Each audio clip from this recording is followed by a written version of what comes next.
Tito. Dando continuidade, às quartas-feiras nós temos estudado toda a Bíblia e já passeamos pelo Antigo Testamento, estamos no Novo, Evangelhos, as cartas de Paulo, e estamos chegando ao final das cartas de Paulo, nas chamadas cartas pastorais. Já estudamos duas delas, 1 de Timóteo, 2 de Timóteo e agora a última das 3 cartas pastorais, Tito, e finalmente estudaremos Filemão e concluiremos as cartas de Paulo. Essa carta de Paulo a Tito, ela tem todo um pano de fundo por trás dela, e hoje nós vamos começar, como temos feito nas outras oportunidades, trazendo um panorama da carta, para que depois nós possamos de maneira muito mais proveitosa fazer o estudo exegético dela. Amém? Então, essa carta, quem foi que escreveu ela? Quem? Paulo, isso mesmo, nota 10 para vocês. O apóstolo Paulo escreveu essa carta, ao que tudo indica, por volta do ano 62 a 64 depois de Cristo. E essa carta, apesar de na Bíblia estar depois de 2 de Timóteo, cronologicamente ela está antes. Então, se eu e você pudéssemos organizar cronologicamente as cartas pastorais, então teríamos 1 de Timóteo, Tito e 2 de Timóteo como a última carta, não só pastoral, mas como a última carta que Paulo escreveu. Paulo escreve 2 de Timóteo já na sua segunda prisão, muito próximo do seu martírio. Essa carta que Paulo escreve a Tito, Paulo escreveu essa carta muito provavelmente da região da Macedônia. A Macedônia ficava na Grécia, e Paulo vai escrever a Tito, que estava na ilha de Creta. Creta era uma ilha bastante importante, uma ilha de mais ou menos de 260 quilômetros, de tamanho, e que existiam cerca de 100 cidades na ilha de Creta. Então a ilha de Creta não é como a gente pensa aqui, a ilha de Taparica, pequenininha. Não, a ilha de Creta era uma ilha grande, uma ilha com bastante cidades, aonde o apóstolo Paulo havia deixado Tito para que ele pudesse... Pode deixar aberto, meu filho, pode deixar para ventilar, obrigado. Ele deixa Tito com uma missão específica, e essa missão específica é que dá o título à nossa mensagem de hoje. O título da nossa mensagem de hoje é Arrumação Geral. É uma coisa que nós temos repetido aqui, e eu vou repetir hoje de novo, porque nós não nos envergonhamos de falar sempre as mesmas coisas, é segurança para vocês. O que está escrito em Filipenses capítulo 3. Hoje nós vivemos uma época onde a igreja está totalmente desorganizada. Então qualquer pessoa, ela simplesmente abre uma igreja. O que é que se precisa hoje em dia para abrir uma igreja? Você compra algumas cadeiras, você compra uma placa, e você compra, se quiser, um púlpito, ou então usa a própria mesa, pronto. Compra um microfone, uma caixa de som, porque normalmente quem abre igreja quer gritar bastante para incomodar os outros. Então é isso que se tem do ponto de vista atual, ser uma igreja. Do ponto de vista bíblico, isso não é uma igreja. Uma igreja é a casa de Deus sendo liderada por homens de Deus, vocacionados e separados pelo próprio Deus para isso, para apacentarem o povo de Deus conforme a sua palavra. Isso em miúdos é que seria uma igreja propriamente dita. E quando nós estudamos, por exemplo, a primeira carta aos Coríntios, nós aprendemos que uma das marcas da igreja verdadeira é a ordem e decência. Então, apesar dessa região de Creta já ser uma região evangelizada, com igrejas já instaladas, Paulo identificou que nessa região as igrejas não estavam organizadas. Muitas pessoas, irmãos, elas dizem que teria sido Paulo que teria fundado as igrejas, ou a igreja na ilha de Creta, logo depois da sua soltura em Roma. Então, vocês sabem que Paulo foi preso, lá no livro de Atos vai nos mostrar isso.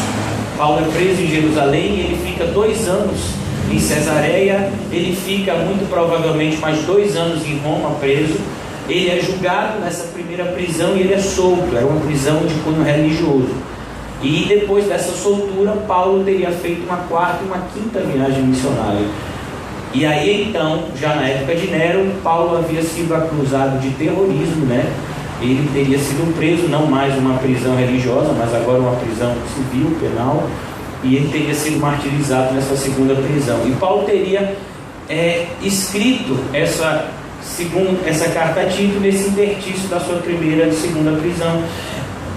Realmente, nesse intervalo entre a 1ª e a 2ª prisão, Paulo esteve em Creta e ele deixou Tito lá. Mas, segundo grande parte dos historiadores e dos estudiosos bíblicos, a igreja de Creta, ela não teria sido fundada por Paulo. Ela teria sido fundada por cristãos judeus que haviam estado no dia de Pentecostes, assim como a igreja de Roma. A igreja de Roma, ela foi fundada não propriamente pelos apóstolos, mas por pessoas que eram judeus, que estavam lá em Pentecostes, faziam parte daqueles 3.000 que foram alcançados no dia que Pedro pregou, e que ao voltarem para as suas respectivas cidades de origem, eles voltaram levando o evangelho. Então, ao que tudo indica, a igreja de Creta era uma igreja que teria sido plantada por esses judeus cristãos que haviam levado o evangelho, que haviam recebido quando estiveram lá em Pentecostes. Mas independentemente de ter sido fundada anteriormente, ou se foi fundada por Paulo, nós temos como propósito bem claro na carta de Paulo a Tito a missão que o verdadeiro pastor tem de organizar as igrejas e de confrontar a ação dos falsos mestres e falsos crentes. Esse é um papel que um pastor verdadeiro sempre teve. Apesar de nos dias de hoje não existir, porque os pastores hoje em dia eles estão muito mais parecidos com empresários do que propriamente com homens de Deus. Então muitos pastores acham que a sua missão é entreter as pessoas, encher igrejas e fazer com que o número de adeptos cresça. Esse não é o papel do pastor. O papel do pastor, ele tem que organizar a igreja, ele tem que confrontar o falso ensino e ele tem que apacentar. Apacentar significa, em muitos momentos, exortar e disciplinar aqueles irmãos que não estão andando no caminho correto. E é por esse motivo que Paulo deixa Tito em Creta, pois na sua passagem por Creta, Paulo identificou que aquela igreja estava desorganizada e que precisava de uma arrumação geral. Então ele deixa Tito, que era um dos seus homens de confiança, lá na ilha de Creta. Agora, irmãos, quem era Tito? Se você for estudar o livro de Atos, você não vai ver nada acerca de Tito. Mas se você pegar, por exemplo, a segunda carta de Paulo aos Coríntios, vamos lá, segunda carta de Paulo aos Coríntios, capítulo 8, você vai achar Tito aqui. Tito aparece pelo menos 13 vezes o seu nome nas cartas de Paulo. Vamos a 2 aos Coríntios, capítulo 8. 2 aos Coríntios, capítulo 8, versículo de número 16, diz assim: mas graças a Deus que pôs no coração de Tito a mesma solicitude de amor por vós. Quem era Tito? Tito era um servo de Deus, era um obreiro aprovado. Aqui a gente vai ver a igreja de Corinto, pegar a coleta daquela igreja e enviar, cumprindo uma missão que Paulo havia dado a ele, pegar a coleta daquela igreja e enviar uma outra igreja, segundo ele havia recebido essa missão do próprio Paulo. E aqui, mais particularmente, o apóstolo Paulo vai enaltecer essa qualidade de Tito, que Deus mesmo pôs no coração de Tito a mesma solicitude de amor por vós. Então Tito era um homem que é posicional diante de Deus. Posicionalmente diante de Deus não existe qualquer tipo de hierarquia na igreja. Então a gente vai ver, por exemplo, aqui que Paulo é apóstolo, mas ele vira e diz de Tito que Tito é o seu companheiro. Tito não é o seu servo, Tito é servo de Cristo. Ele é servo de Deus, ele não é servo de Paulo. Então aqui nós vamos ver isso, meu companheiro. E a segunda palavra que Paulo coloca aqui é muito significativa: cooperador. Cooperar significa operar conjuntamente a mesma coisa. É como uma máquina que precisa de mais de uma pessoa para operá-la. Então ela precisa ser cooperada. Assim é o Evangelho. O Evangelho não é carreira solo. Ninguém pode liderar uma igreja de forma sozinha, ninguém pode formar uma igreja de forma solitária, e ninguém pode ser um cristão solitário. Um cristão necessariamente tem que fazer parte do corpo. Nós temos uma anomalia religiosa nos últimos tempos, que são chamados os desigrejados. Na igreja católica existe os católicos não praticantes. Na igreja evangélica existem os evangélicos desigrejados. Ele diz que é evangélico, ele diz que lê a Bíblia, de preferência Salmos. Ele diz que faz as suas orações a Deus e que crê em Cristo, mas ele não congrega em igreja nenhuma porque ele não acredita em instituições. Irmãos, a pessoa que fala isso está indo contra os próprios ensinos de Cristo Jesus. Foi Cristo Jesus que fundou a igreja, e é Cristo Jesus que protege, que guia e que consola a sua igreja segundo a sua boa vontade. Por isso, tome muito cuidado. Se você já fez ou faz parte ou quer fazer parte desse grupo dos desigrejados, e hoje em dia é muito fácil se tornar um desigrejado, porque a gente tem a facilidade, por exemplo, da internet. Então existem muitas pessoas que ouvem pregações muito boas pela internet, têm acesso a materiais pela internet, mas não congregam em qualquer igreja. E essas pessoas muitas vezes se apresentam como crentes nas mídias sociais, mas eu posso dizer para você, com gênero, número e grau, sem medo de errar, que essas pessoas nem sabem o que significa ser cristão. Cristão é, antes de mais nada, suor, sangue e lágrimas. E isso você não adquire atrás da tela de um computador, de um smartphone. Então, necessariamente um cristão precisa fazer parte de uma igreja, e mais do que isso, ele precisa fazer parte de uma igreja bíblica. Essa é a importância de Paulo colocar um homem de Deus para que a igreja em Creta pudesse ser arrumada ou organizada. Então é esse homem aqui que Paulo coloca. Segundo ponto, acerca de Tito. Tito não era judeu. E diferente de Timóteo, Tito não tinha nenhuma familiaridade com o judaísmo. A gente vê isso na carta que Paulo escreve aos Gálatas. Vamos abrir lá na carta aos Gálatas. Na carta aos Gálatas, capítulo 2. Vamos entender um pouco desse jovem chamado Tito. Timóteo, vocês sabem que ele era filho de pai grego e de mãe judia. E que a principal influência na vida de Timóteo não foi do seu pai, foi de quem? Da sua mãe e da sua avó.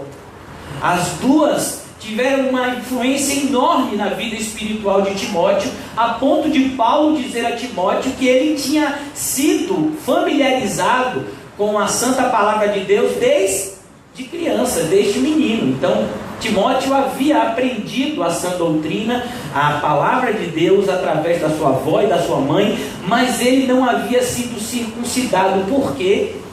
Porque o seu pai não era judeu. Então ele não tinha um homem lá que levasse ele à sinagoga para que ele pudesse ser circuncidado. Mas Paulo, quando vai iniciar o seu ministério, a sua missão com Timóteo, o que é que Paulo faz? Ele circuncida Timóteo para que Timóteo pudesse entrar com ele nas sinagogas judaicas desimpedidamente. E muitas pessoas não entendem o que Paulo está fazendo. Paulo está fazendo de forma correta, pois Timóteo foi criado no judaísmo. Então era uma coisa lógica que ele fosse circuncidado, pois ele tinha aprendido o judaísmo desde a sua infância. Mas aqui a gente vai ver como as coisas de Deus precisam ser feitas debaixo de um direcionamento. As coisas de Deus, elas não são feitas a atacado. Sabe, olha o que aconteceu com Timóteo, então vamos circuncidar todo mundo. Não. Aqui a gente vai ver que Paulo não circuncida Tito. Por quê? Porque Tito é filho de pais gentios, pai e mãe. Tito não tinha qualquer familiaridade com o judaísmo. Tito é fruto do evangelismo de Paulo. Paulo havia evangelizado a Tito, havia discipulado Tito, e Tito agora havia se transformado em um companheiro, em um cooperador, apesar de não ter nenhum resquício de judaísmo ou qualquer ligação com essa religião. Então, o que diz aqui em Gálatas capítulo 2 acerca de Tito? 14 anos depois, subiu outra vez a Jerusalém com Barnabé, levando também a... Ele foi até Jerusalém e ele levou Tito. Subi em obediência a uma revelação e lhes expus o evangelho que prego entre os gentios, mas em particular aos que pareciam ter maior influência, para de que, de algum modo, não correr ou ter corrido em vão. Contudo, nem mesmo Tito, que estava comigo, sendo grego, foi constrangido a circuncidar-se. Então Paulo não constrangeu. Por quê? Porque Tito era grego. Ele tinha sido criado nos costumes gregos, e Paulo não judaizou Tito para depois cristianizar Tito. Não, Paulo apresentou o evangelho a Tito, e o Espírito Santo vivificou as palavras do evangelho no coração de Tito, e Tito, agora regenerado, cresce na graça e no conhecimento do Senhor Jesus Cristo, e não se tornou simplesmente um crente, mas se tornou um servo fiel e operoso da parte de Deus. Nós temos que tomar muito cuidado, irmãos, com essa nossa tendência de querer clonizar as pessoas. Não é colonizar, é clonizar mesmo. É uma palavra que eu inventei, né? Depois vai estar lá no dicionário, inventado por Nizam. Clonizar significa você fazer um clone de si mesmo.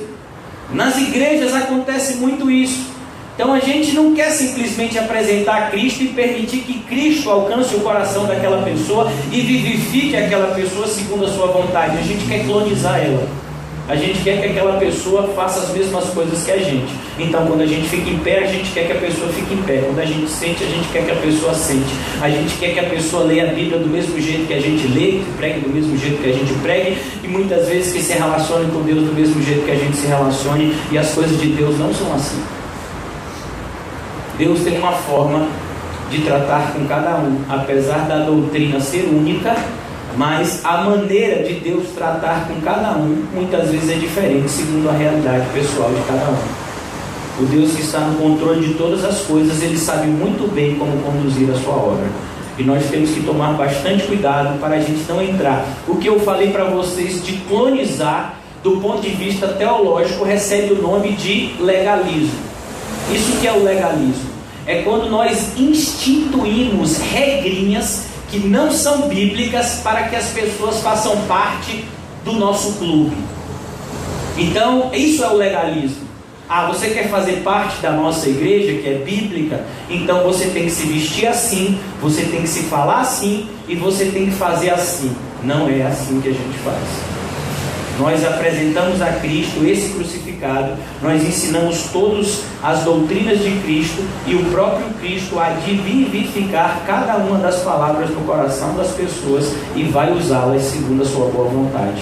Então, nós vemos como Tito, ele é vocacionado para uma obra extremamente difícil, que é organizar uma igreja. Olha, irmãos, eu vou dizer uma coisa para vocês. Organizar uma igreja é muito mais difícil do que plantar uma igreja, por incrível que pareça. É como, por exemplo, aqui nós temos irmãos que sabem construir, amém? Tem algum pedreiro aqui? Ajudante de pedreiro? Então tem um bocado aqui que sabe construir. Tem gente que sabe pegar um terreno e botar uma casa em pé? Tem? E depois ela cai? Não, né? Pelo amor de Deus, né?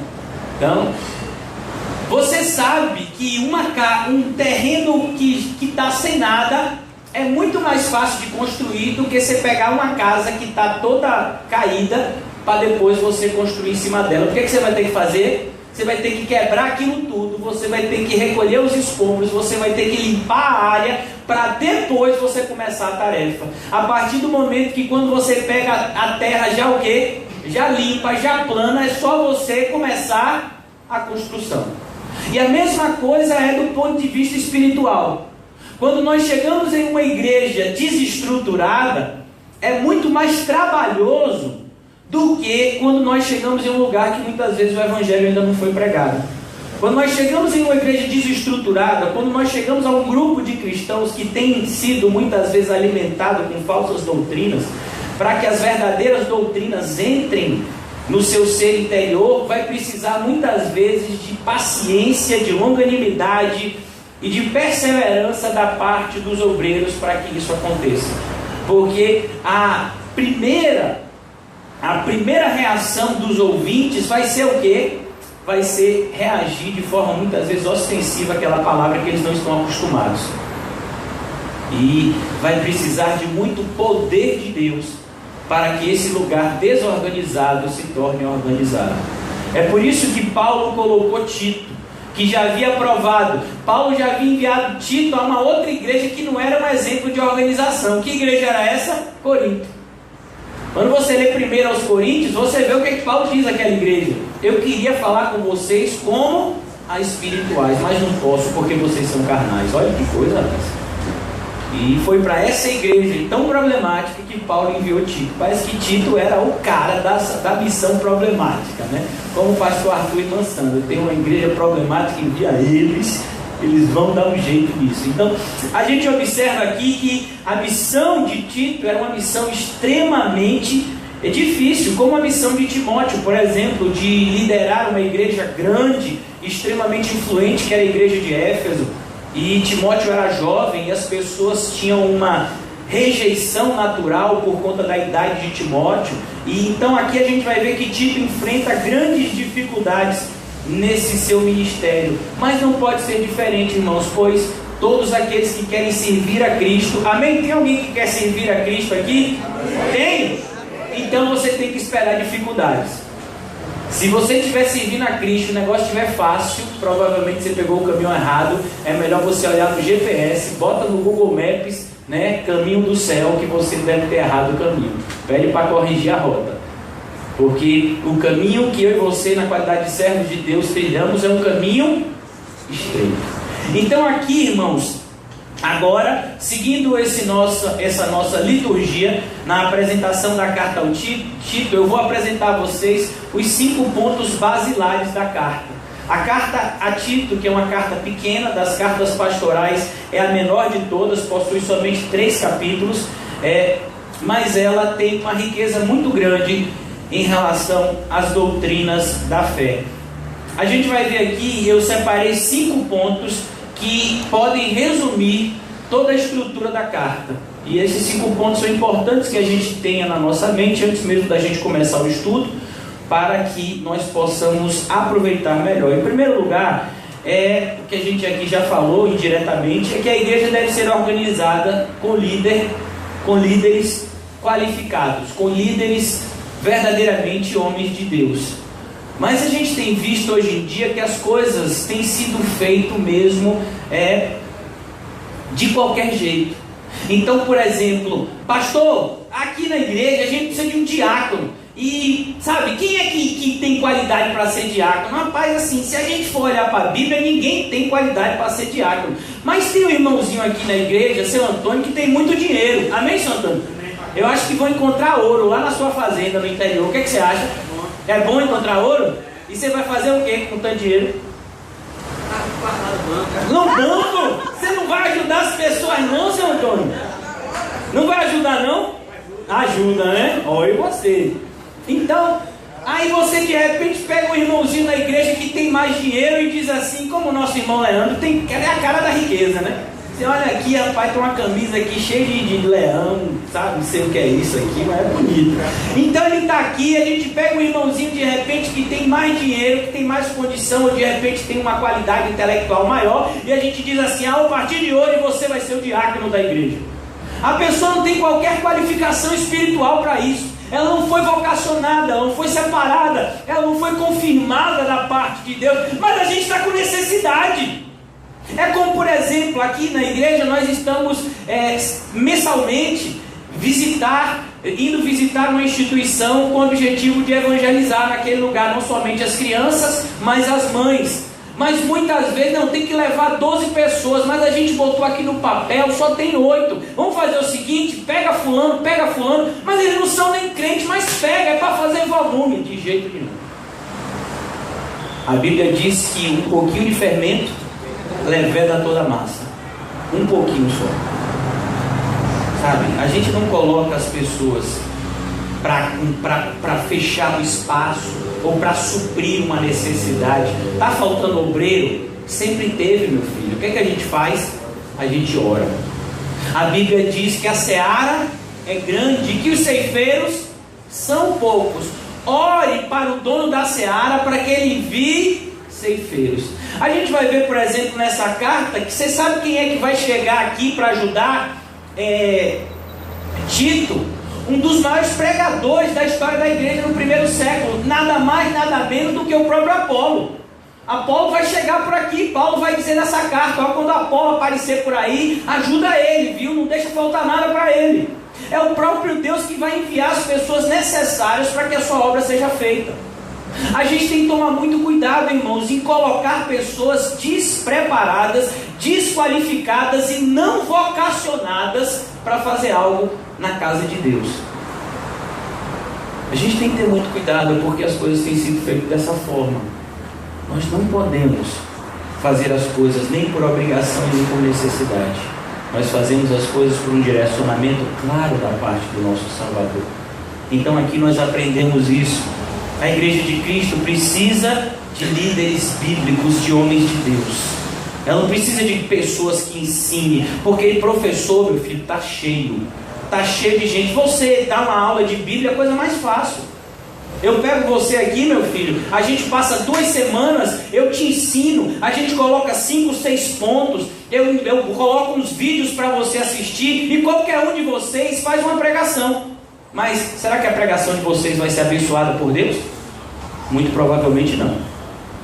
Se você não foi separado por Deus para isso, Deus não vai abençoar aquilo que você está fazendo. Só é abençoado por Deus aquele que faz as coisas na direção de Deus. A gente vai ver, por exemplo, no capítulo 7 de Mateus, que muitos profetizaram em nome do Senhor. Eles profetizaram, e a palavra profetizar pode ser traduzida também no nosso contexto como pregaram no nome do Senhor. Podem ter pregado até corretamente, mas eles não foram chamados para isso. Eles fizeram aquilo na carne, não no espírito. Eles fizeram aquilo direcionados pela vontade do homem, não pela vontade de Deus. E Deus não tem qualquer compromisso com isso. Então a gente tem que tomar bastante cuidado. Por isso que Paulo deixa Tito lá. Porque ele viu na sua passagem pela ilha de Creta que havia uma desorganização enorme nas igrejas que estavam naquela região. Como eu disse para você, não era só uma igreja, muito provavelmente eram algumas igrejas locais. Porque a ilha de Creta não era uma ilha pequena, era uma ilha grande, importante, do ponto de vista marítimo e econômico. Ficava no caminho entre a Ásia e a Europa. E lá havia muito provavelmente algumas igrejas, pois existiam no mínimo 100 cidades naquela ilha, como nos ensinam alguns historiadores. Então ele percebe de passagem para aquela ilha que havia uma desorganização muito grande, que homens não qualificados, despreparados, estavam fazendo mal ao rebanho de Deus. Vou pegar, irmãos, de um ponto de vista para ficar mais claro. Todos nós aqui, em algum momento, já tivemos problemas de saúde, amém? Tem gente aqui que nunca teve problema de saúde? Tem algum? Nunca teve problema de saúde nenhum, nem gripe, você? Rapaz, você sabe, é quase um super-herói, depois a gente vai estudar seu DNA, né? Então a gente observa que todos nós temos problemas de saúde. Quem já foi atendido por um médico sabe que existem bons médicos e existem péssimos médicos. Existem médicos que são uma espécie, como que assassinos.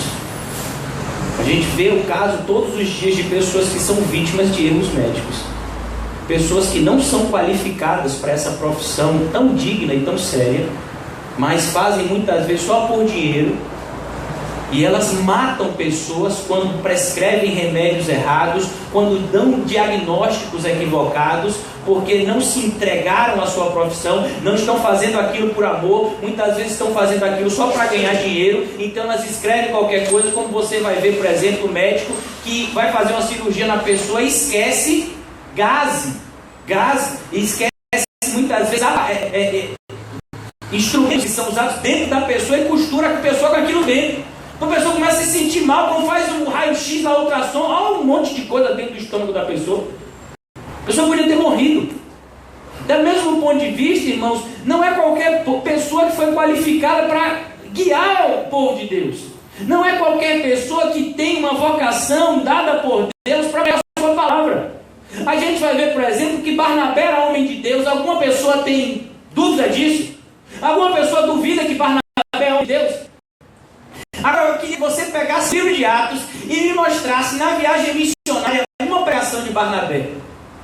Por quê? Por que Barnabé não pregava? Ele não foi chamado para isso. Apesar de Barnabé ter sido o líder da primeira missão, quem é que pregava? Paulo. Ele é portador da palavra. Deus havia separado ele. Então a gente precisa entender que a igreja não é uma feira de verdades. Muitas pessoas vêm para a igreja e dizem assim: não gosto daquele formato daquela igreja não. Só o pastor Nizam prega. Não dá oportunidade para ninguém. Você quer oportunidade para quê?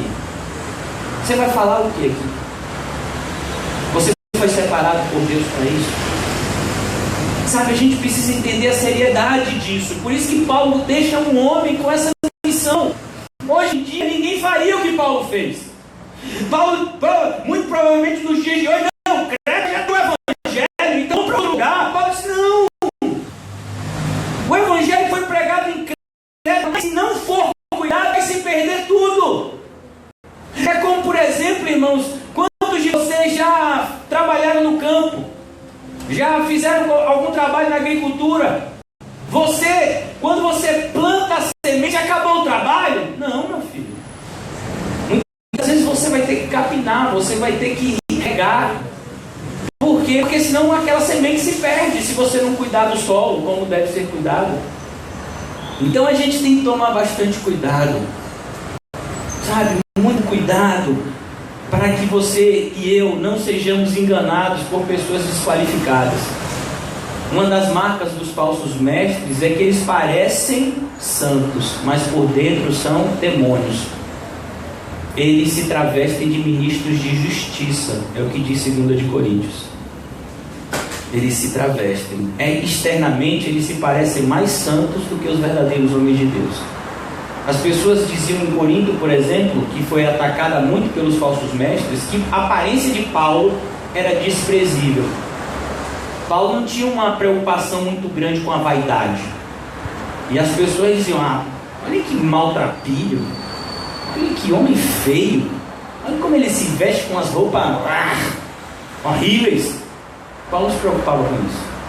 Mas os falsos mestres se preocupam. Eles têm uma apresentação que deixa qualquer um boquiaberto.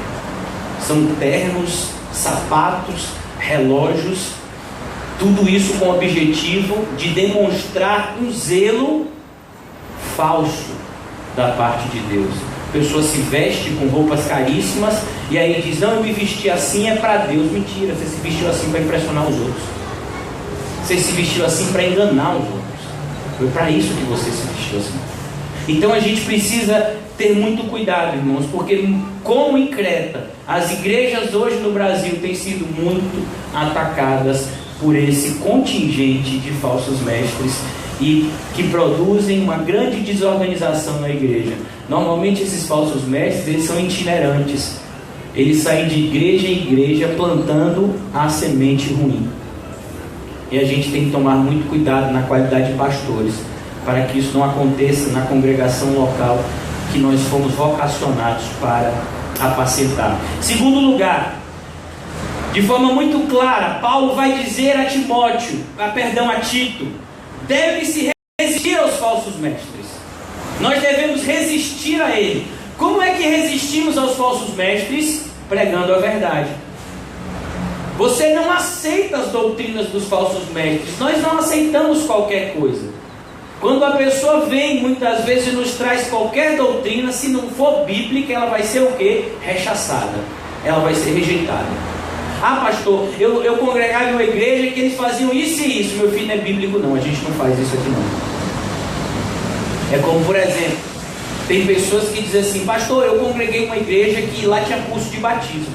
Era assim, ó. Você chegava na igreja, se você quisesse se batizar, você dava o nome para o pastor, aí você entrava na sala do batismo. Você ficava 3 meses a 6 meses, e aí depois a pessoa ia investigar a sua vida. Se você não fosse casado no papel, ou um monte de bobagem como essa, você não podia se batizar, nem fazer parte do curso de batismo. E aí depois desse curso de batismo, marcava uma data, e o batismo em grande parte das igrejas até hoje é o quê? É uma festividade. Sabe? É uma palhaçada. As pessoas se vestem de roupa branca, sabe? Isso tudo é o que? Teatro. E Deus abomina teatro. Jesus Cristo, ele repreende os fariseus justamente pela teatralização da fé deles. Ai de vocês, escribas e fariseus, não tem teatralização. Uma pessoa, quando ouve o verdadeiro evangelho, quando ele é quebrantado pela pregação do evangelho, quando ele levanta as suas mãos e roga, não para aceitar Jesus, mas ele roga como eunuco: tem água, eu estou arrependido, o que falta para eu ser batizado? Não falta nada, e o servo de Deus tem que batizar. Ah, mas se a pessoa se desviar amanhã, isso não é comigo, isso é com Deus. Não sou eu que vou garantir a salvação das pessoas. Eu não salvei ninguém, nem posso. É aquele que é poderoso para nos guardar, que salvou e que salva e que leva para o céu. Agora eu, na qualidade de servo, não posso me negar a batizar ninguém que esboce um desejo de ser batizado. Não posso fazer um questionário e de repente dizer: ah não, você não preencheu esse requisito, eu não vou te batizar. Você não vê isso, você não vê João Batista fazendo isso, você não vê os apóstolos fazendo isso lá em Pentecoste. Mas hoje em dia você vai ver que grande parte das igrejas estão entregues a esse tipo de atitude. Então, quando nós resistimos aos falsos mestres, nós estamos falando justamente isso. Nós não vamos seguir as doutrinas que são de homens, criadas por homens para liderar homens. Nós seguimos as doutrinas que são bíblicas, São os 66 livros da Bíblia que representam um parâmetro para todas as nossas escolhas e direcionamentos. Então nós devemos resistir aos falsos mestres, não podemos aceitar as suas falsas doutrinas, não podemos tolerar. A gente vai ver o Senhor, ele repreende a igreja de Tiatira, lá no livro do Apocalipse, capítulo 2, por tolerar um falso mestre. No caso específico, uma falsa profetisa. A gente não tolera. Se teve heresia, no mesmo instante a gente: não, meu irmão, não é assim não. Não é desse jeito. A Bíblia diz que é de outro jeito. Por exemplo, pastor, o que tem, por exemplo, se a gente quiser aqui uma pastora? Não pode, meu filho. Não tem pastora na Bíblia. Vai fazer o quê? Vai mudar a Bíblia? Vai rasgar? A gente leu aqui em 1 Timóteo capítulo 2: eu não permito que a mulher ensine, nem exerça a autoridade de homem. Faz o que nessa passagem? Rasga? Então a gente tem que ter muito cuidado. Ah não, mas a maioria das igrejas tem pastores, tem igreja que tem até bispa. Ô meu filho, eu vou fazer o quê? Eu vou resistir fortemente a essas falsas doutrinas. Eu vou seguir os 66 livros da Bíblia. Então isso é resistir aos falsos mestres. Esse é o propósito que Tito tinha sido colocado lá. Porque os falsos mestres haviam se infiltrado na igreja de Creta e estavam produzindo falsas doutrinas, tentando desencaminhar as pessoas que estavam na igreja. Crentes que ainda não estavam alicerçados na fé e que por conta disso estavam sendo levados de um lado para o outro pelas falsas doutrinas.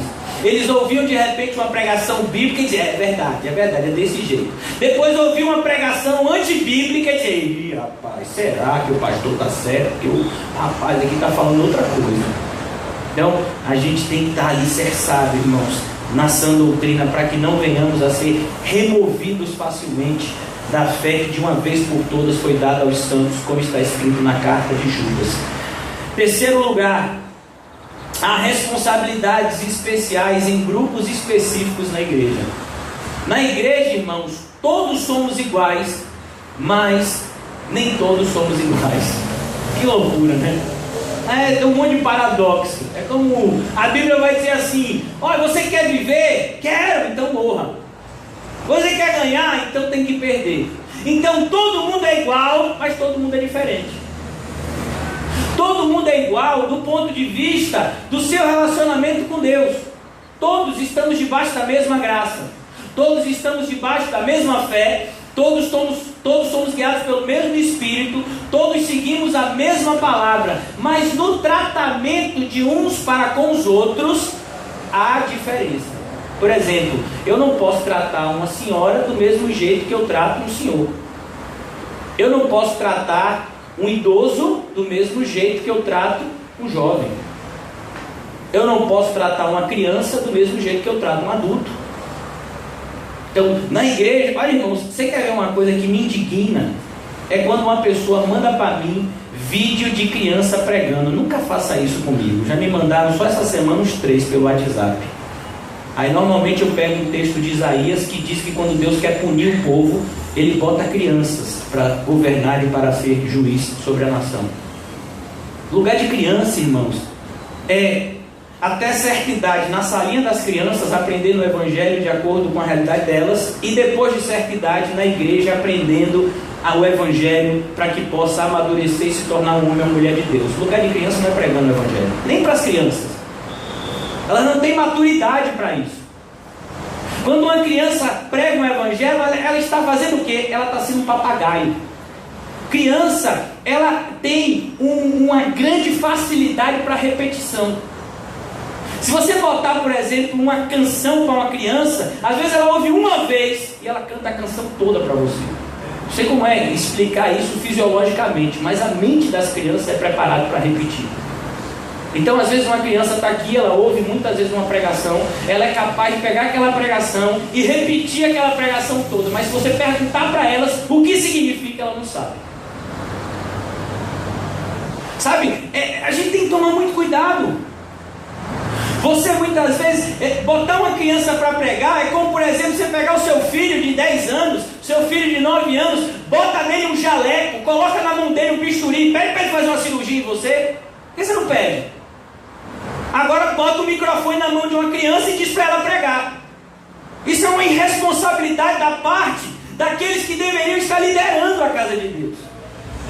Então nós temos que tomar muito cuidado, irmãos. As coisas de Deus, mais uma vez, elas não podem ser feitas de qualquer forma. Nem tudo que é bonitinho é de Deus. Quer ver uma coisa? Se nós tivéssemos uma máquina do tempo e nós pudéssemos retroceder 2000 anos e chegar lá em Jerusalém, na época que tinha o templo, muitas das mulheres e dos homens que estão aqui iriam ficar escandalizados com o templo. Sabe por quê? Porque o templo parecia mais um açougue do que uma igreja. Como é que as pessoas se relacionavam com Deus? Através de sacrifício. Como eram esses sacrifícios? Sacrifícios de animais. Os animais, eles eram mortos, depois eles eram esquartejados, de acordo com a lei. Separava-se as partes, algumas partes podiam ser queimadas, algumas partes, dependendo do sacrifício, dependendo da oferta, tinha que ser totalmente queimada, ou uma parte podia ser oferecida para os levitas, ou consumida pelo povo, outra parte só podia ser consumida lá, se não fosse consumida, deveria ser queimada totalmente. Existiam vários tipos de ofertas, mas quando você chegasse lá, você ia ver sangue, você ia ver animais mortos, você ia ver cheiro de carne sendo queimada. Você diz, mas que absurdo, foi assim que Deus determinou na antiga aliança. Tudo isso era a prefiguração do sacrifício vivo que Cristo fez por nós, para que eu e você pudéssemos ser salvos. Mas na antiga aliança, Deus determinou que todos esses sacrifícios fossem feitos dessa forma, para apontar para o Cordeiro de Deus que tira o pecado do mundo. Então a gente tem que tomar cuidado com aquilo que é bonitinho. O culto não tem que ser bonitinho. O culto não tem que ser, sabe, legal.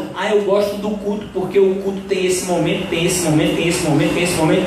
É tão bom porque tem várias coisas. Aí não é chato. Eu não gosto desse culto, o estilo culto que tem lá na CCVE, porque tem um louvor, depois o pastor passa mais de 1 hora pregando, rapaz. Eu durmo, acordo, o miserável ainda está pregando. Rapaz, que tribulação. Eu fico orando. Deus, cala a boca desse homem, né? E aí depois, no final, tem um negócio do lanchinho lá. Essa é a parte que eu mais gosto, assim. Bem que a gente podia aumentar o momento do lanche, diminuir um pouco o momento da palavra, quem sabe. Então a gente observa que muitas vezes a estrutura organizacional do culto é feita para agradar as pessoas e não para agradar a Deus. É por isso que você vai ver que muitas igrejas já entenderam isso. Então a pregação não passa de 30 minutos.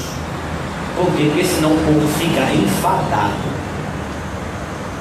Aí o que é que você faz? Aí o louvor é quase 1 hora. É grupo de jovem, é grupo de criança, é grupo de senhora.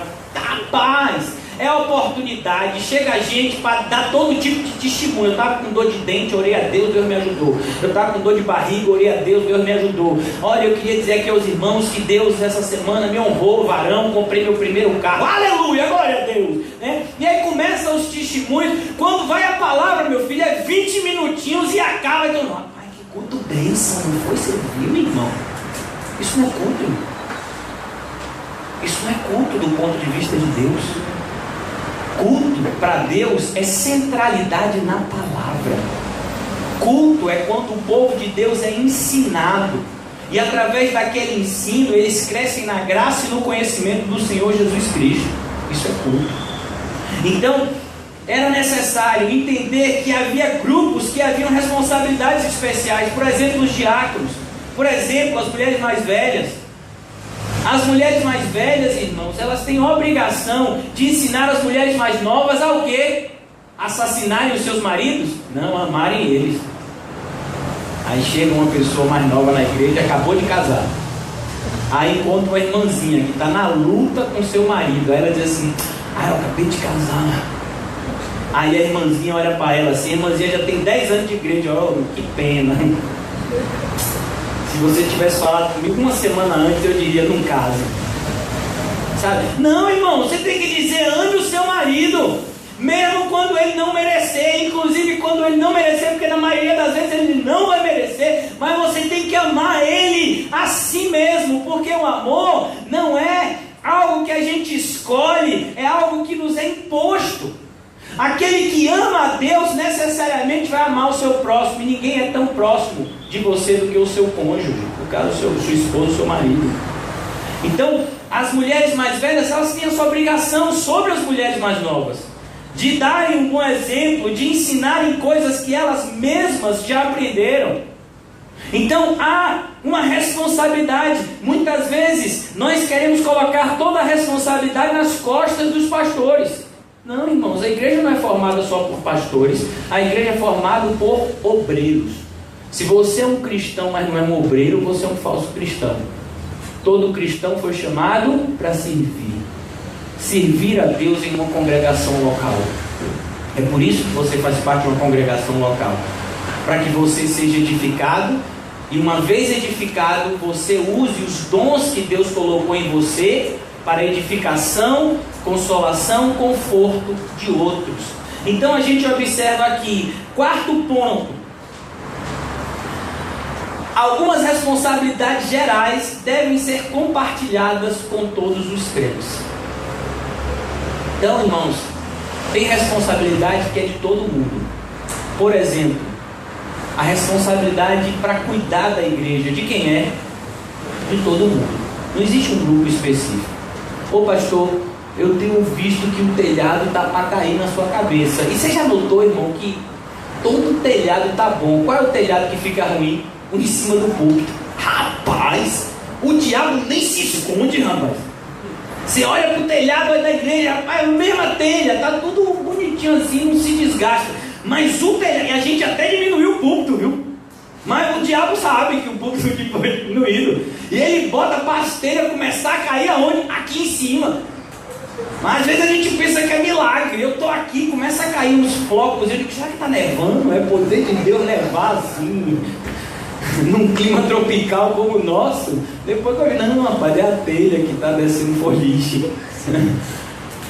Então, a gente... pastor, eu tenho experiência com telhado. Estou com vontade de consertar esse telhado.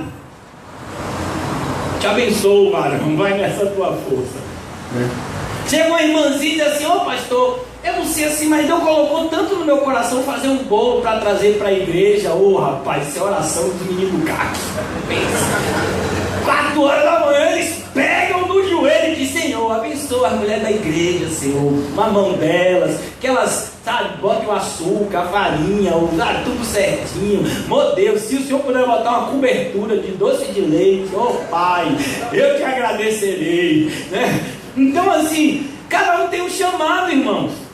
Cada um de nós tem um chamado que deve ser usado para a glória de Deus. É uma responsabilidade de toda a igreja. Sabe, às vezes você está sentando na cadeira e você diz assim: pastor, eu tenho achado que essa cadeira está meio suja. Eu estou querendo vir aqui no sábado de manhã dar uma lavada. O que você acha? Eu digo: meu irmão, tranquilo. Augusto, meu filho, tem 2 pessoas que sabem bem lavar aqui. Viu a igreja? Organiza aí. A igreja é nossa, irmãos. Essa sala de reuniões foi Deus que separou para que nós reuníssemos aqui, para que nós praticássemos o Evangelho nesse lugar, conhecêssemos cada vez mais a Cristo, propagássemos o Evangelho. Esse é um lugar que muitas vezes nós vamos trazer nossos entes queridos para ouvir o Evangelho. É nesse lugar que talvez o seu marido, a sua esposa, os seus filhos vão ser convertidos por Cristo e serão batizados aqui na frente, como alguns foram. E a gente tem que cuidar desse lugar que o próprio Deus colocou na nossa mão. É uma responsabilidade geral. Embora nem todos, por exemplo, tenham chamado para cantar. Meu filho, se eu cantasse aqui e vocês fugissem, eu ia entender. Nem todos têm a responsabilidade de pregar. Nem todos têm a responsabilidade de fazer determinadas coisas, mas todos nós temos a responsabilidade de cuidar da casa de Deus. A responsabilidade que é colocada. É por isso, por exemplo, que nós ofertamos e dizimamos.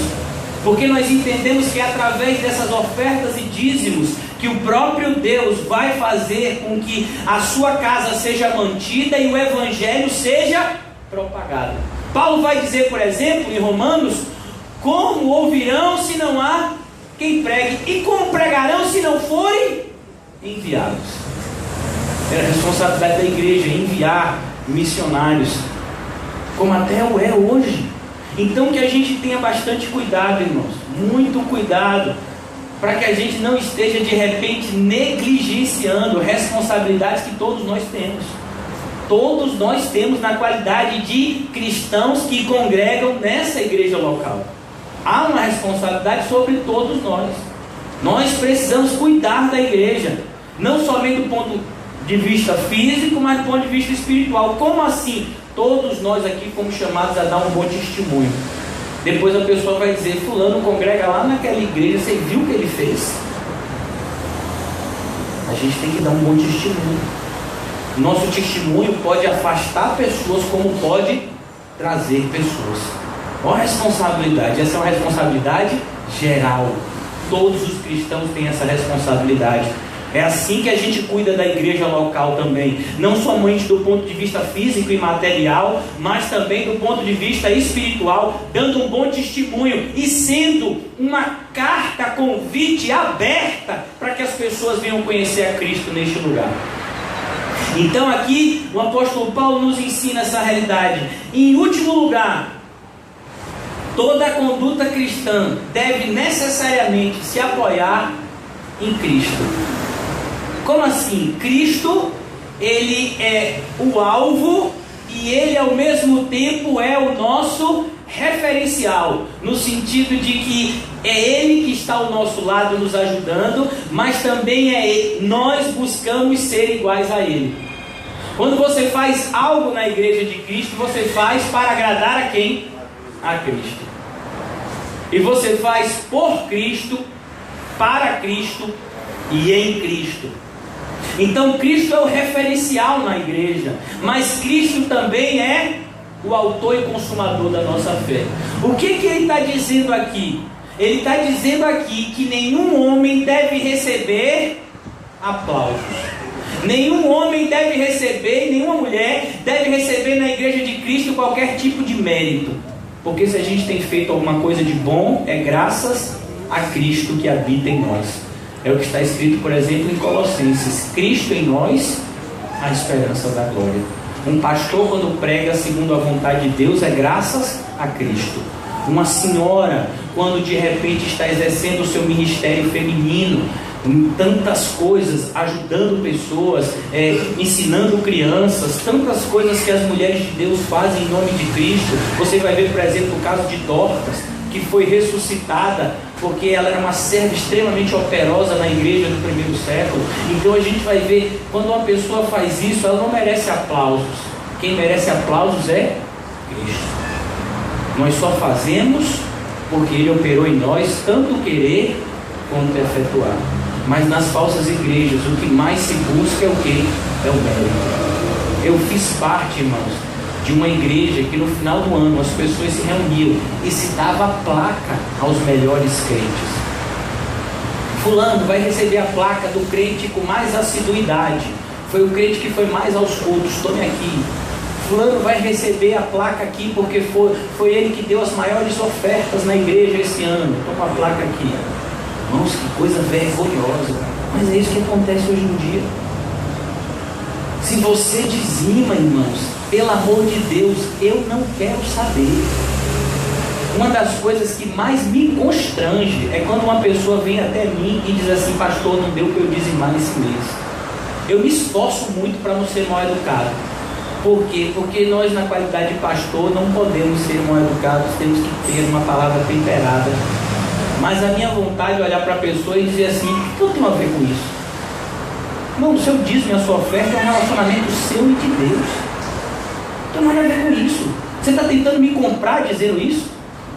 Você está tentando me dizer de alguma forma que você é importante para essa igreja porque você dá dinheiro para essa igreja? Irmãos, o pastor ama as pessoas não pelo que elas possuem, mas pelo que elas são em Cristo Jesus. Então tome muito cuidado para você não sair sendo pedra de tropeço na vida dos homens de Deus. Então o seu relacionamento é com Deus através das suas ofertas. É uma obrigação que Deus coloca no seu coração. É um desejo que Deus coloca no seu coração. E você não faz isso por obrigação ou por necessidade. Você faz isso com alegria. E é um relacionamento seu com Deus. É por isso que você vai ver que nos envelopes daqui não tem nome, não tem lugar para botar nome, não tem lugar para botar nada. A gente não tem nem momento de dízimos e ofertas. A pessoa faz de uma forma que ninguém nem sabe quem é que está ofertando ou se está ofertando. Porque o nosso propósito aqui é pregar o Evangelho. Nosso propósito aqui é viver o Evangelho. Nosso propósito aqui é glorificar a Deus em cada atitude que aconteça no nosso meio e através da nossa vida. Então esse é o propósito. É isso que significa arrumar a igreja. Estruturar a igreja de uma forma que o modo de viver da igreja e dos crentes seja um modo de viver bíblico. É isso que é uma igreja arrumada. É uma igreja estruturada segundo os parâmetros de Deus. Amém, irmãos? Amém. Depois dessa breve introdução, eu vou ler os primeiros 4 versículos da carta. E a gente só vai falar deles e daqui a pouco a gente vai concluir. Amém? Então, a gente vai ler aqui os primeiros 4 versículos. A carta de Paulo a Tito, como eu já disse a vocês anteriormente, é uma carta que não é muito grande mas que tem uma profundidade muito grande. Apesar de ela não ser extensa, né? Mas ela tem uma profundidade muito grande. A gente vai perceber isso já nesse início. Então eu acho que hoje nós vamos nos deter somente nesses 4 primeiros versículos. Então esses 4 primeiros versículos, eles são a saudação de Paulo. É comum a estrutura das cartas de Paulo é formada por um prefácio, uma saudação. Depois ele vem com o corpo da carta e termina com uma despedida em relação aos irmãos. Então, aqui na carta a Tito não é diferente. Paulo, servo de Deus e apóstolo de Cristo Jesus. Então, Paulo se identifica, mas ele se identifica em primeiro lugar como servo. Ele é servo. E a palavrinha servo, irmãos, no grego, é uma palavrinha no contexto original, muito mais forte do que a palavra servo. No grego é a palavra doulos. A palavra doulos significa servo no contexto de escravidão. Não no nosso contexto atual, que nós vivemos em um país que pela misericórdia de Deus não tem mais escravidão, né? É um propósito do Senhor, glória a Deus por isso. Então nós temos pessoas que trabalham, que são remuneradas pelo seu trabalho. E aqui a gente vai ver que naquela época existia escravidão, e Paulo usa um exemplo da sua época para definir o seu ministério. Ele diz: eu sou um escravo de Deus. E ele coloca a escravidão para com Deus não como algo ruim, mas como algo maravilhoso. É um privilégio servir ao Senhor como nosso. Paulo, servo de Deus e apóstolo de Cristo Jesus. A palavra apóstolo, irmãos, a gente vai ver na Bíblia que ela tem dois significados. Existem os apóstolos do ponto de vista do colégio apostólico, que eram 12 pessoas com um acréscimo de Paulo, no final é apóstolo aos gentios. Ele mesmo vai dizer como que um abortivo. A gente vai ver que daqueles 12 sai Judas e entra Matias. Então a gente tem um colégio apostólico, mas existem muitas vezes na Bíblia o nome apóstolo sendo usado, mas esse nome apóstolo em algumas passagens da Bíblia está muito próximo com o contexto que a gente usa hoje para missionário, pois a palavra apóstolo literalmente significa emissário, alguém que foi enviado em missão por alguma autoridade. É isso que significa no original a palavra apóstolo, significa emissário, enviado. Então é como nós temos hoje no nosso contexto do Evangelho no século XXI, os missionários, pessoas que vão a determinados países ou a determinadas localidades, muitas vezes dentro do nosso próprio país. O pastor Arthur, certa feita, fez uma pesquisa e nos disse de cidades aqui na Bahia que não receberam o Evangelho ainda, cidades aqui na Bahia que não tem uma igreja evangélica sequer. Então, nós muitas vezes ficamos pensando em campo missionário em África, em Índia, em Japão, China, Oriente Médio, e muitas vezes no nosso próprio estado. Às vezes nós temos bairros aqui de Salvador que só tem falsas igrejas, que não tem uma igreja do verdadeiro evangelho. Então, missão é algo muito além do que simplesmente você sair para um outro país pregando o evangelho. Existem muitas missões que estão muito mais próximas de nós do que a gente pode imaginar. Então aqui mais Paulo é um apóstolo no sentido formal da palavra. Ele faz parte do colégio apostólico, daqueles que receberam autorização de Deus para passarem a palavra de Cristo adiante. É por isso que nós, na qualidade de CCVE aqui, Comunidade Cristã Vida Eterna, nós somos uma igreja apostólica. Nós não somos uma igreja apostólica porque o líder é um apóstolo. Nós somos uma igreja apostólica porque, assim como toda igreja cristã verdadeira ao longo da história, nós perseveramos na doutrina dos apóstolos, como está escrito em Atos capítulo 2.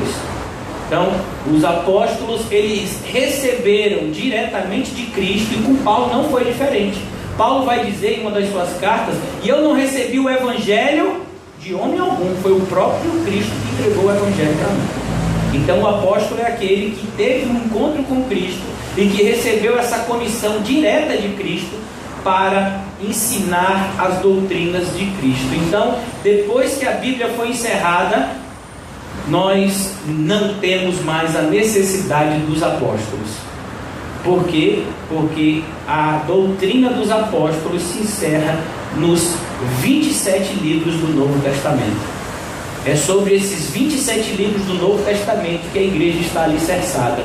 Lógico que nós estudamos a Bíblia do ponto de vista dos 66 livros, 39 do Antigo, 27 do Novo, mas a igreja, de forma mais direta, ela está alicerçada nos livros neotestamentários, que são 27, e que alguns, para talvez você me diga: pastor, mas, por exemplo, o Evangelho de Lucas, o Evangelho de Marcos, o livro de Atos, eles não foram escritos por apóstolos, mas eles tiveram a influência nas suas escritas.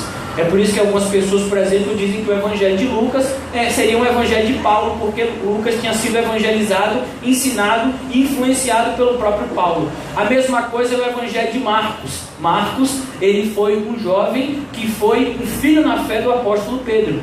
Então, a doutrina que a igreja persevera é a doutrina dos apóstolos. Esse grupo seleto de homens, 12 homens, mais o apóstolo Paulo, como um apóstolo aos gentios, que receberam autorização da parte de Cristo para disseminarem os seus ensinos.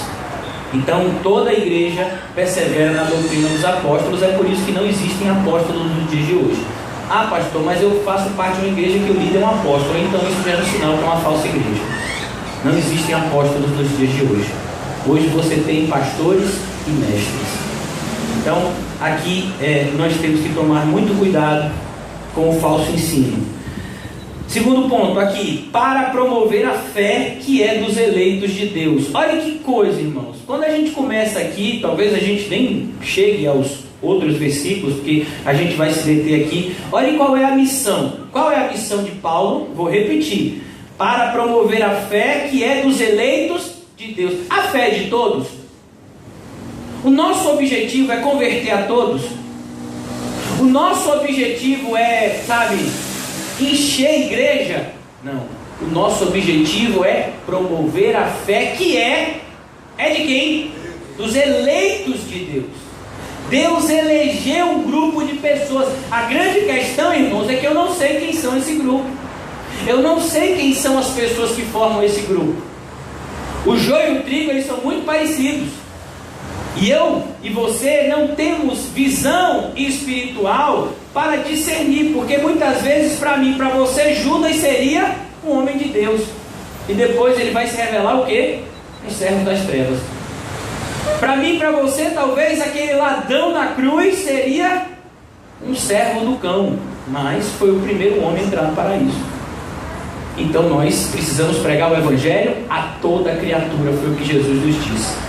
Mas nós pregamos o evangelho a toda criatura, sabendo que o evangelho que pregamos só vai alcançar quem? Os eleitos de Deus. Nós não pregamos o evangelho com o objetivo de alcançar uma massa. Nós pregamos o evangelho como um aviso que vai atingir objetivos específicos. Existem pessoas que no seu coração eles já foram predestinados por Deus. É o que está escrito em Romanos 8. Mesmo que você não concorde com essa doutrina, ela está na Bíblia e eu preciso lhe ensinar. Romanos 8:30. Aos que predestinou, a estes chamou. Então aqueles que foram predestinados, quando chega um homem de Deus e prega o evangelho, ele vai ouvir. Então, por exemplo, digamos que aqui nós temos meu irmão Leandro, que é um predestinado, e a gente tem aqui, como é o nome desse rapaz, Macedo, que não é um predestinado. Então você tem Leandro, e aí nós temos o pastor Arthur, homem de Deus. Ele está lá em Mussurunga, e o pastor Arthur está lá em Mussurunga, e ele vai subir no banquinho e ele vai pregar o evangelho na praça. E tem um monte de gente ouvindo o evangelho que o pastor Arthur está pregando. E a irmã Sandra está preocupada, já deu remédio para ele no coração, então ela está só lá observando para ele não ficar muito vermelho, nem ficar muito assim, né? E aí ele está pregando: arrependam-se, creiam em Cristo, porque o evangelho é o poder de Deus para a salvação. O que é o evangelho? É Cristo Jesus morrendo pelos nossos pecados, porque todos nós somos como inúteis, nós somos pecadores miseráveis. E aí começa a se pregar o evangelho, e de repente você olha e você vê Leandro chorando, e ele chega perto assim de Pepe, que Pepe está sentado lá junto. Pepe, o que esse pastor está falando, rapaz, isso aqui está ardendo no meu coração, o que eu tenho que fazer? Já a gente tem um outro camarada que está lá, como é o nome dele? Como é o nome dele? Não sei porquê, rapaz, mas é o nome dele. E aí a gente tem mais, que nada, rapaz, camarada falando só de sofrimento, de cruz, que nada, Deus veio para a gente ser feliz, rapaz. Eu quero saber de ouvir esse miserável. Você percebeu? O mesmo evangelho. Mas existe uma pessoa que tinha no seu DNA espiritual a predisposição, e quando ele ouviu aquela mensagem avivou uma semente que estava plantada lá. E agora ele foi chamado, e ele foi chamado de forma eficaz. E aqueles que ele chamou, ele justificou, ele glorificou. E quem tentará acusação contra os eleitos de Deus, pois é o próprio Deus quem os justifica. E se o Senhor deu o seu próprio Filho por amor a nós, como não nos dará juntamente com Ele todas as coisas? E o que poderá nos separar do amor de Deus que está em Cristo Jesus? Então, aqui nós vamos ver essa realidade. O objetivo da igreja, o objetivo da pregação é promover a fé dos eleitos. É por isso que não existe culto evangelístico. Todo culto é evangelístico. Todo culto é evangelístico. Hoje de noite aqui, se Deus permitir estarmos vivos, a gente vai pregar o quê? O livro de Isaías, Antigo Testamento. E tem evangelho? Tem que ter. Nós passamos aqui grande parte, temos uma parada aí no capítulo 34 de Gênesis, mas passamos grande parte dos domingos estudamos o livro de Gênesis. Tinha evangelho? Todo culto. Não pode haver uma única reunião da igreja onde o evangelho não seja pregado. O evangelho é o centro da mensagem da igreja, pois ele é o poder de Deus para a salvação de todo aquele que nele crê. Não existe. Às vezes a pessoa diz assim: não, hoje é um culto de doutrina. Sim, e essa doutrina é o quê? Se não for evangelho, é falsa doutrina. Percebe como muitas vezes a linguagem que a igreja usa é uma linguagem errada. Ah não, pastor, vamos fazer um culto evangelístico ali. Tem algum culto que não é evangelístico? Então aqui a gente vai ver, nosso objetivo é esse, irmãos, é promover a fé, que não é de todos, é de quem? Dos eleitos de Deus.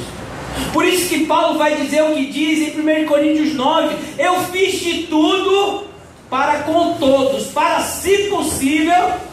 Por quê? Porque ele sabia que não podia salvar ninguém que não fosse eleito de Deus. Ele vai chegar em determinadas cidades e as pessoas vão receber o evangelho com amor. Ele vai chegar em determinadas cidades e ele vai ser escorraçado de lá. Isso aconteceu com o próprio Jesus. A gente vai ver, por exemplo, Jesus chegando em uma aldeia samaritana chamada de Sicar. Ele chega naquela aldeia, primeiramente ele evangeliza uma mulher, depois ele evangeliza toda a aldeia. Eles recebem o evangelho de Cristo com alegria. Depois, no segundo momento do seu ministério, 2 dos seus discípulos, os irmãos João e Tiago, eles entram em uma aldeia samaritana e dizem: olha, nós queremos marcar um horário aqui, porque Jesus vem pregar para vocês o evangelho. Eles: não, a gente não quer Jesus aqui não, porque Jesus é judeu, nós somos samaritanos, não temos nada com judeu, ele é um mestre judeu, a gente não quer receber ele aqui, percebeu? Então a gente tem que ter isso no nosso coração. Sabe por quê, irmão? Porque senão a gente se decepciona, se frustra e abandona a fé. Uma das coisas que mais faz com que as pessoas saiam do seu ministério, que deixem de fazer o que foram chamados para fazer, é a frustração. É como você vai distribuir panfleto bíblico. 2 pessoas pegam, você fica na maior alegria. 5 pessoas rejeitam, você já quer o quê? Pegar aqueles panfletos, jogar no lixo e voltar para casa. É como você, por exemplo, como pastor. Eu falo na qualidade de pastor da congregação local. Essa congregação que esse ano faz 7 anos. Mas se nós formos contabilizar, a gente não tem 50 membros. Se você olhar para isso, você vai o quê? Se frustrar. Então a gente tem que mudar um método. Então a gente tem que mudar alguma coisa. A gente tem que fazer uma coisa, porque não é normal 7 anos de igreja e só ter 50 pessoas como membro. Nem 50 pessoas a gente tem. E aí, faz como? Não faz nada, meu filho. Continua pregando o evangelho. Quem traz as pessoas é Deus. E desses 50, eu nem sei se todos são verdadeiros crentes. O que a gente faz? Prega o evangelho, continua pregando ele, não pode alterar, independentemente de encher ou esvaziar. Nosso compromisso é com Deus, não com homens, porque a fé não é de todos, é de quem? É dos eleitos de Deus. E é isso que Paulo deixa sério, sabe, irmãos? Por que eu estou dizendo isso? Por que eu estou frisando isso? Porque quando a gente vai arrumar uma igreja, é nessas horas, meu filho, que vai sair um monte de gente. Quando a igreja está desorganizada, meu irmão Antônio, quando está naquele oba-oba, naquela maluquice, cada um fazendo o que quer, o que acontece? A igreja enche. Porque o ser humano adora desorganização. A prova disso é o carnaval. Por que tanta gente vai para o carnaval? Porque o povo gosta do quê? Da pipoca, meu irmão. O povo quer loucura. Sabe, você já viu como é que o povo segue determinado golpe? Assim, meu filho, ó. Ele vai na loucura, empurra fulano, pula por aqui. Ele gosta daquela loucura. Rapaz, eu gosto. Se organizasse. Ô irmão, esse ano cada pessoa vai ter o seu espaço para dançar. Ninguém vai tocar em ninguém. Ah não, desse jeito é chato. Eu gosto da muvuca, da pipoca. Sabe, o ser humano ele gosta dessas coisas. E na igreja é a mesma coisa. As pessoas gostam da igreja desorganizada, da igreja que cada um faz o que quer, da igreja que cada um diz o que deseja. A pessoa gosta disso. Aí quando você entra e você traz organização, um monte de gente vai dizer: ah, essa igreja está tão chata, eu acho que eu vou para outra. Por isso que Paulo já começa dando essa mensagem. Tito, meu filho, a fé dos eleitos. Quando você vê gente saindo da igreja, quando você começar a organizar ela, saiba o que o apóstolo João vai dizer em 1 de João: saíram do nosso meio porque não eram dos nossos. É uma coisa dolorosa quando você vê uma pessoa, e eu já sofri muito com isso e sofro até hoje, quando você vê uma pessoa que você batizou e que muitas vezes você discipulou, dando as costas para você e saindo da igreja porque você quer trazer ordem e decência à casa de Deus. É triste, é doloroso. E aí você tem que se apegar a essas verdades. A fé é dos eleitos de Deus. Olhar para Cristo. Porque senão a gente se decepciona, a gente frustra, a gente pensa até em abandonar o ministério. Então aqui a gente observa isso. Quando você tentar estruturar e organizar as coisas, muitas pessoas vão se revoltar contra você e vão abandonar a igreja. Porque elas não querem as coisas organizadas. Elas se sentem à vontade na desorganização. Quando ninguém toma conta da vida de ninguém. É por isso que tantas pessoas gostam das mega igrejas. Por que é tão bom frequentar uma mega igreja? Porque ninguém vai tomar conta da sua vida. Você pode estar pecando, você pode chegar na igreja bêbado, ninguém vai falar nada. Mas se você faz parte de uma igreja verdadeira, de uma comunidade local, e se você chegar triste, se você chegar alterado, se você chegar um pouco diferente, o irmãozinho já chega e diz: e aí, meu irmão, foi tempo com você hoje? Aí a pessoa já fica: não, todo mundo se mete na minha filha. Meu filho, você não tem vida, você faz parte do corpo de Cristo. Se você estiver mal, todos nós vamos sentir. Nós não somos o corpo de Cristo. Então essa é uma realidade. Quando a gente começar a trazer essa estrutura organizacional, muitos vão se sentir o quê? Incomodados e vão sair.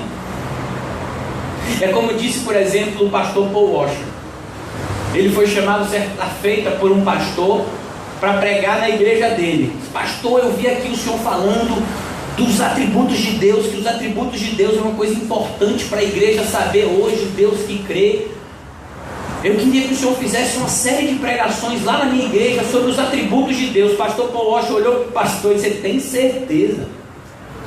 Porque quando eu começar a pregar os atributos de Deus da sua igreja, você vai ver membros da sua igreja de 10, 15 anos saindo pela porta e dizendo: esse Deus que o pastor está pregando não é o Deus que eu creio, eu não quero ficar mais aqui. Muitas pessoas jamais aceitariam o Deus da Bíblia se elas conhecessem Ele. Elas estão muitas vezes na igreja, por quê? Porque não lhes foi apresentado o verdadeiro Evangelho, o verdadeiro Cristo, o verdadeiro Senhor. Elas estão enganadas, enganando-se, enganando a outros. Mas se fosse apresentado a elas a mensagem da cruz, elas já teriam saído da igreja há muito tempo. Por isso que quando a gente traz arrumação para a igreja, a porta tem que ficar aberta, porque vai sair um monte de gente. E a gente tem que estar preparado para isso. Por isso ele diz: promover a fé dos eleitos de Deus e o pleno conhecimento da verdade. O objetivo da igreja é produzir conhecimento bíblico dos crentes.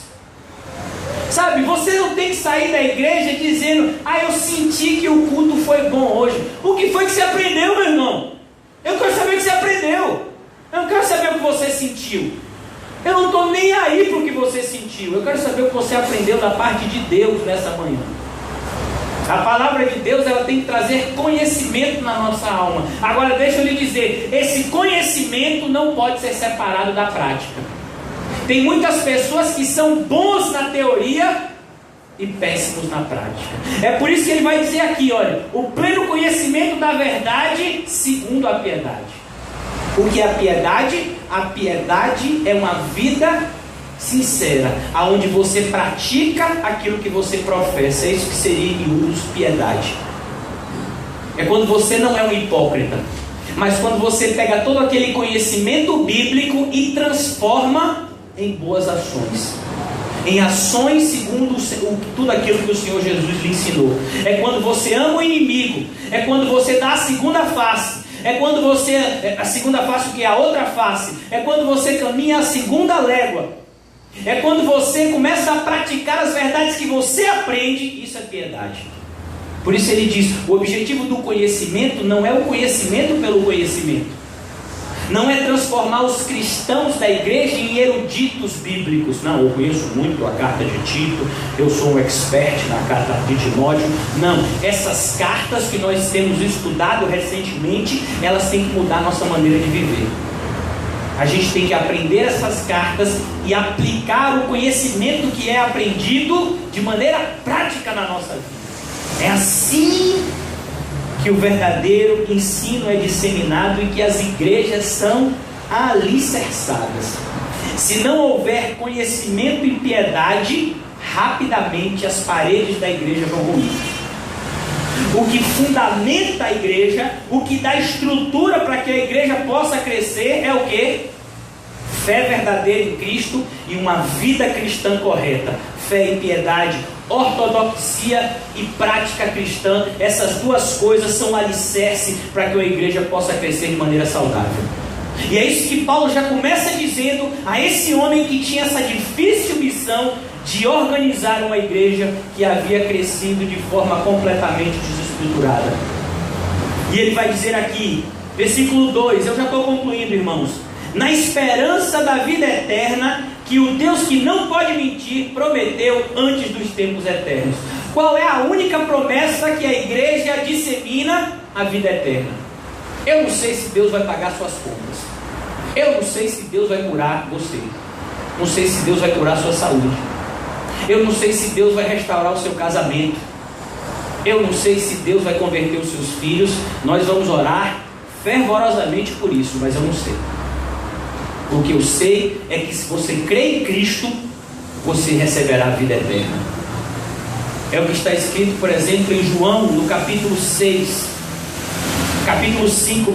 que todos aqueles que creram em Cristo já passaram da morte para a vida. Essa é a única promessa que a igreja dissemina. Quando você crê em Cristo, você recebeu a vida eterna. Então Paulo não está fazendo falsas promessas, nem a Tito, e nem de forma que Tito fizesse falsas promessas aos crentes. Quem faz falsas promessas são os falsos profetas. São eles que fazem essas falsas promessas. Venha para Jesus, sua vida vai melhorar. Venha para Jesus, sua conta bancária vai aumentar. Só se for aumentar de dívida. Venha para Jesus, sua saúde vai ficar uma saúde de fé. Você vai ficar igual o irmão ali, ó, que nunca teve nenhuma gripe, né? Quando eu era ímpio, eu era assim. Depois que eu me converti, meu filho, quando eu era ímpio, eu dizia: rapaz, eu acho que eu sou uma rocha, não tinha nada. Depois que eu me converti, meu filho, rapaz, eu agachava com 180 quilos, né? E eu dizia: quem tem coluna é parede. Hoje em dia, meu filho, fui fazer um raio-x da minha coluna. Eu digo: Senhor Jesus, será que tem alguma vértebra que ainda está no lugar? Então a gente vai observar que a realidade da fé é essa. Você foi chamado por andar por um caminho apertado. Você entrou por uma porta estreita. Pessoas que antes te amavam vão te odiar. Em uma casa vai ter 5 pessoas. 2 se levantarão contra 3, 3 contra 2. Está falando de família. O pai vai entregar o seu próprio filho, o filho vai entregar o seu próprio pai. Você vai ver casamentos sendo desfeitos. É o que está escrito, por exemplo, em 1 Coríntios. Você que é cristão, a sua mulher de repente disse: eu não casei com um homem crente, eu casei com você, a gente servia a deusa Diana, a gente servia ao Deus Zeus, e você agora está dizendo que você é de Jesus. Eu não quero mais saber de você, ou é Jesus ou sou eu. Aí a mulher pega e sai de casa. O que é que a Bíblia diz? Que você tem que abandonar Cristo e voltar para sua esposa? Tem muitos pastores que estão ensinando isso. Não, porque Deus ama o casamento, tem que ter sabedoria, meu irmão. Se o seu marido está exigindo que você abandone a Cristo, você abandona a Cristo assim, mas fica em casa, faz suas orações. A Bíblia não diz isso não. A Bíblia diz: se ele quiser abandonar, ele te abandone. Você não está chamado à escravidão nesse sentido. Como você sabe, ó mulher, que salvará o teu marido? Como você sabe, ó marido, que salvará a tua mulher? Olha a palavra, irmãos. Quando a gente lê a Bíblia, a gente vê essa coisa, fica escandalizado, porque é isso que é ensinado nas igrejas, meu irmão, hoje. Não, é culto de casais, é encontro de casais. O casamento é um coração de Deus. Que casamento é o coração de Deus, rapaz? Deus nos chamou para amar Cristo. E se você ama Cristo, é lógico que você vai amar o seu cônjuge. Mas o seu cônjuge, embora você o ame verdadeiramente, ele pode te odiar. e te abandonar. É uma realidade. Nós vamos orar para que isso não aconteça. Mas se for a vontade de Deus, isso pode acontecer. Você tem que estar preparado. Os cristãos precisam estar preparados para as adversidades que inevitavelmente irão ocorrer na sua vida. Você não foi chamado para viver um parque de diversões. Você foi chamado para viver uma zona de guerra. A Bíblia vai dizer: sede sóbrios e vigiais, porque o diabo, que é o vosso adversário, está ao derredor. A Bíblia vai dizer que nós devemos vestir a armadura de Deus todos os dias. Todos os dias a gente tem que vestir a armadura de Deus. Por quê? Porque a nossa luta não é contra carne e sangue, irmão. Se fosse contra carne e sangue era fácil. A gente se escondia numa caverna, a gente se escondia em algum lugar, a gente fugia para alguma ilha. A nossa luta é contra principados, potestades, contra as hostes espirituais do mal. Então, independentemente de onde a gente fugir, independentemente da gente ir para uma ilha longínqua, ou da gente colonizar a lua, Satanás e os seus demônios nos seguirão. Não tem onde se esconder. O cristão foi chamado para uma zona de guerra. E precisamos então combater o bom combate. E guardar a fé até o final da nossa carreira.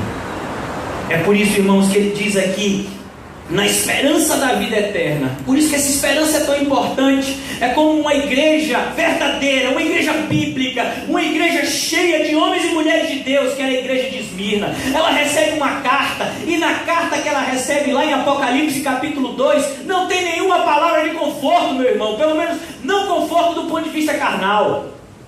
O que ele ouve é: Satanás vai botar alguns de vocês na prisão. Sejam fiéis até a morte, e eu darei para vocês a coroa da vida. É isso que essa igreja ouve. Uma igreja fiel, uma igreja que estava passando por uma pobreza, por uma escassez grande, mas que estava sendo fiel. E aí você pensa: rapaz, agora que eu estou sendo fiel, Deus vai me abençoar e vai dar tudo certo na minha vida. Não, alguns de vocês vão para a prisão e vão morrer lá. Mas e aí? Eu tenho a vida eterna. Nesse mundo eu vou ter aflição. E se o Senhor me levar, oh maravilha, porque o viver é Cristo e o morrer é lucro. É isso que é ter a consciência da vida eterna. Por isso que quando Davi sofre uma correção da parte de Deus pelo seu pecado, o que Davi clama? Davi não clama por nada material. O clamor de Davi é: Senhor, devolve a alegria da salvação. O Senhor vai tirar tudo de mim, Senhor, só não tira a alegria da salvação. Por isso que muitos cristãos vivem angustiados. Por quê? Porque eles não estão com a alegria da salvação. Eles estão vivendo com o foco distorcido. E é como Pedro, que anda sobre as águas, mas que ao ver o vento contrário, ele começa a submergir. Olhem para Cristo, irmãos. E eu creio que jamais você vai perder a alegria e a certeza da sua salvação, porque a sua salvação está nele. E se Deus te entregou na mão dele, ele é poderoso para te guardar, porque aquele que entregou, ninguém pode arrebatar. Ninguém é mais poderoso que ele. Então aqui nós vamos ver, versículo 3: e em tempos devidos manifestou a sua palavra mediante a pregação. Como é que a palavra de Deus é manifestada? Mediante a pregação.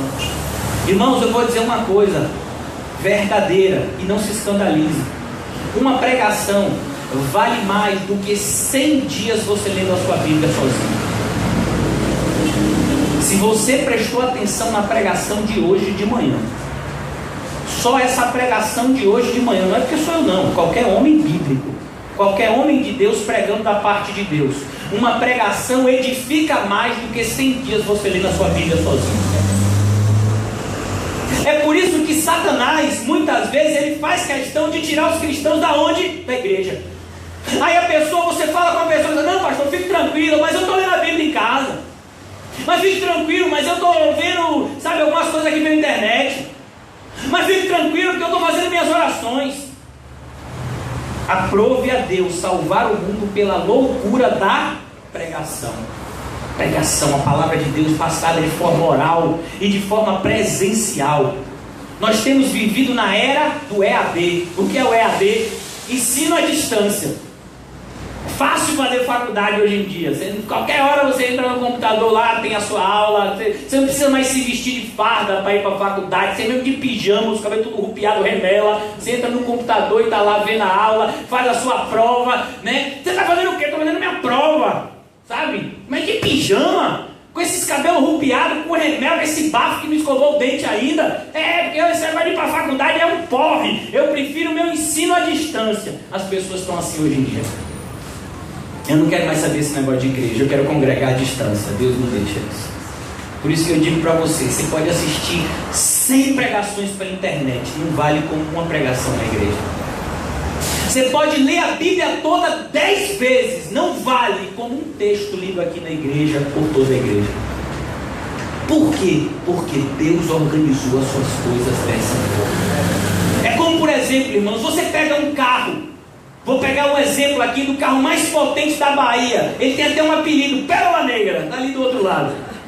Aí o Pérola Negra, vamos dizer que você pega o Pérola Negra e você bota diesel nele. Vai andar? Vai andar? Não. Por quê? Porque ele só funciona na gasolina. Mas o diesel é um bom combustível. Se você botar diesel no caminhão, ele não funciona? Funciona. Mas por que ele não vai funcionar aqui?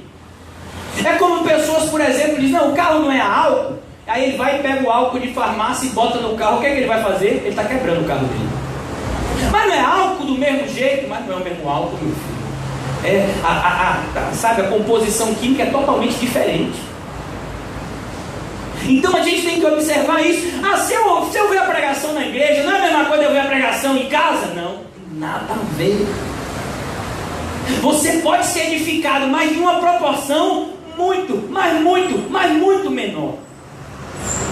Irrisoriamente menor. Pastor, eu vi a pregação toda. Foi mesmo, meu filho. Então abençoado. Agora imagine se você estivesse lá. Como você gostaria mais? Porque Deus escolheu que fosse dessa forma, irmãos. É por isso que até hoje as pessoas se ajuntam como nós em assembleias solenes e santas como essa, para ouvirem, disseminarem a palavra de Deus, para entoarem louvores, para orarem, para ofertarem, porque Deus escolheu que a sua igreja se movesse dessa forma. E nós não temos autorização da parte de ninguém de mudar a forma que o próprio Deus predeterminou, porque a igreja é dele. Eu edificarei a minha igreja, e as portas do inferno não prevalecerão contra ela. Eu vou parar aqui no versículo 3 nessa manhã, e se Deus permitir, na semana que vem nós vamos retomar daqui. Que o Senhor nos ajude nessa tarefa tão difícil, mas ao mesmo tempo tão maravilhosa, que é trazer santidade e organização à casa de Deus.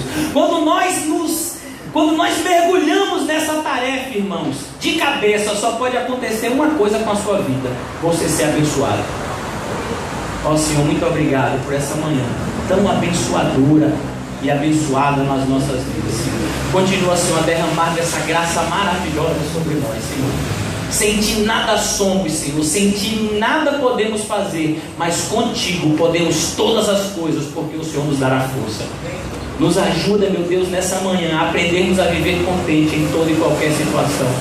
Nos ajuda, meu Deus, a sabermos agir de maneira correta nesse período tão difícil da nossa cidade, que é o período do carnaval.